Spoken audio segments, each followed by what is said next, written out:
Welcome, Jessica, to Singapore, and thanks for taking time to talk to us.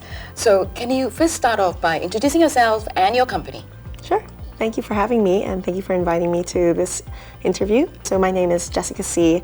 I'm the third generation of the C family who founded the SM Prime company. My role in the company is Assistant Vice President of Project Direction in SMDC. Fantastic. So your company actually stresses social inclusion as well as disaster risk reduction. Can you tell us a bit more about these and why prioritize these as part of your company plans? Sure. So we look overall at the whole of sustainability, not just the greening of things, but a larger picture. In terms of disaster risk reduction and resilience, and social inclusion, there were two major catalysts that I can remember that really pushed us towards these initiatives. So the first one was in the 80s. There was a large fire that nearly completely destroyed one of our department stores. My uncle, Han Si, who was at the time the head of the SM Prime engineering design, he saw the damage and realized that it wasn't a sustainable way of doing things and tried to figure out a better way of construction. And then the other one was later in the 90s. There was a series of super typhoons in the Philippines that had devastating effects and damages. Unfortunately, one of our malls was also damaged, but the greater impact of that was the community around it really suffered, and this community really is a community that we want to take responsibility for. They are more than just our customers, but they really make SM who we are. So we saw that disaster risk reduction and resilience and social inclusion was really integral into how we build and design our facilities. So even now, our malls and our other developments are seen as safe havens for people, especially during these super typhoons. That's great. So can you talk a bit more about how your company not necessarily balance, but achieve optimal outcome in terms of purpose as well as profit? Sure. From the very beginning, my grandfather, who started the company, Henry C. Sr., he always saw and had a heart for people who were less fortunate and just a heart for a community. He really saw them as being a part of who we are in our core. And so really building in sustainability and caring, much like a number of the speakers commented on today, caring genuinely for our community and for people, that really became a core identity to SM as it is today. And so we've seen that what's good for the planet and what's good for community is actually good for our company as well, with the financials of it, because these communities are, at the end of the day, our customers. And so when they see that we care for them and that we want them to be integrated and to be included into our developments, I believe that they appreciate that, not just in terms of our shoppers, but even our tenants and their employees and our own employees as well. They're all important to us. Right. And so I'm sure that as part of the company strategy, you have some vision and the underlying values that guide you in the operations and also in planning, etc. I just wanted to understand a bit more about how the company integrates family values, because you are, after all, from the C family. I mean, is there any integration of the family values as well as how you transcend that value into the company? That's a very good question. I think a lot of it has to do with how we are a family business. So we have that advantage. We are looking not just for short-term profits, but long-term goals. So that's been instilled into us from a young age, that we are looking to continue this legacy for a long time. And so the decisions that we have today are going to impact the long-term future. With sustainability as in the forefront of our conversations nowadays, we see that that's part of the legacy that we need to complete. That is a piece of the puzzle that we have to really intentionally add into our developments and into our overall thinking. So I'm also curious, Obviously, the family is now in the third generation, or going into the fourth, I assume.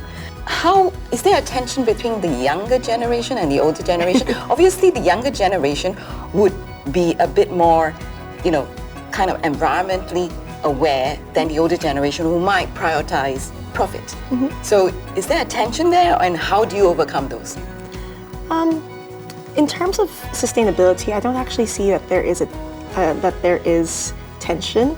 A lot of our sustainable initiatives are actually led by my uncle, who is from the second generation, Hansi.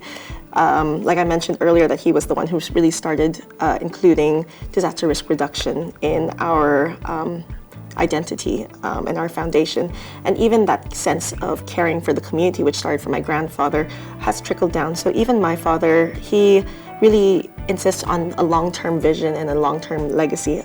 Of course, there's going to be conflict in terms of personalities and differing ideas, but I think at the core, we have really focused on going for a social good while being profitable, because I believe that businesses that want to be sustainable also have to be profitable, or else they can't continue on. Yeah, I think SAC has the view that we are not against profit, because you after all need money to achieve some of the good that we need to achieve.